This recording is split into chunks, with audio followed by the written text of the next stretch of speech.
asalaamualeykum wa rahmatullahi taala wa barakaatuhu. ñu ngi nuyu mbokki taalibe yi fi teew yëpp ak ñi nga xam ne seen xel ak seen xol ak seen roo mi ngi fi, waaye nag ñun ñi fi nekk ñu leen teewaaleel ci jëmm di leen jottali ndigal loo xam ne mi ngi bàyyikoo ci sëriñ bi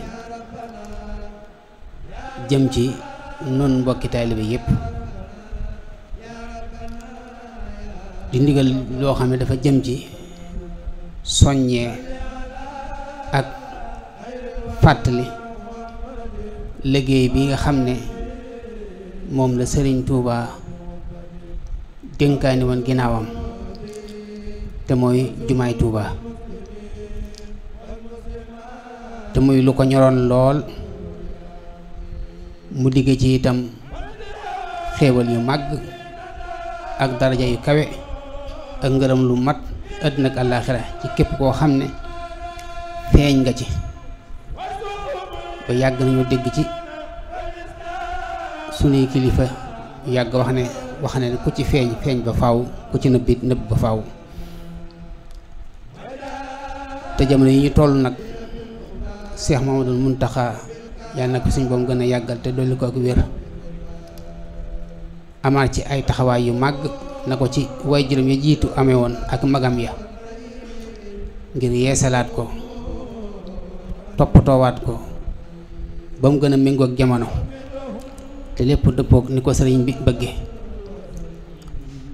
sëriñ bi nag diñu ci sonn ñun mbokki taalibe bi yépp ñu taxaw ci, kenn ku ne rek loo man rek nga def ko ci, te xam ne liggéey li sëriñ Tuubaa moom ku koy def defaloo kenn sabab nga ko def, ndax sëriñ Tuubaa moo waxoon suñ borom ne ko waqdil hawaa'ij allazina daamu ak moom ci barkeb Seexul Xadiim.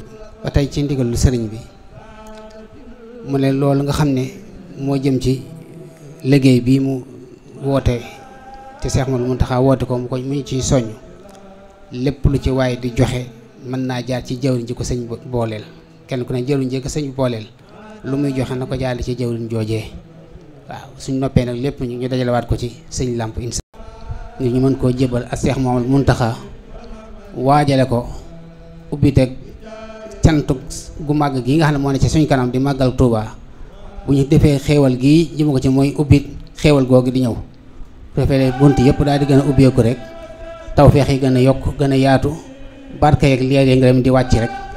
kon nag ndigal laa ngi noonu na ko ñëpp bàyyi xel, ñu ñaan sëñ bi suñ boom gën ko fee yàggal te yokk ak wér. liggéey bi muy liggéey Seexul Xadiim di liggéey bu màgg bu sell, ñu ngi koy ñaanal suñ boom gën ko cee jàppale, yokk ci ay ndaw barke ngërëm te lépp ñu àndoo ko moom ci barkeb Seexul Xadiim. ba tey ci ndigalu sëriñ bi mu ne loolu nga xam ne moo jëm ci liggéey bi mu woote te Seex Muntaxa woote ko mu ñu ciy soññ, lépp lu ci waaye di joxe mën naa jaar ci jawriñ ji ko sëñ booleel. kenn ku ne jawriñ ji ko sëñ booleel lu muy joxe na ko jaarale ci jawriñ joojee. waaw suñ noppee nag lépp ñu dajalewaat ko ci sëñ làmp insha allahu taala. kum neexit ba tey mën ngaa jox sëñ làmp direct noonu rek man nga ba tey mën koo jox li ngay joxe ba tey, ñaar yëpp mën naa nekk.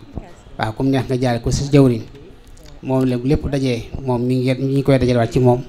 kum neexit ba tey mën na koo jox li nga koy jox. waaw mubaasaratan rek incha allah.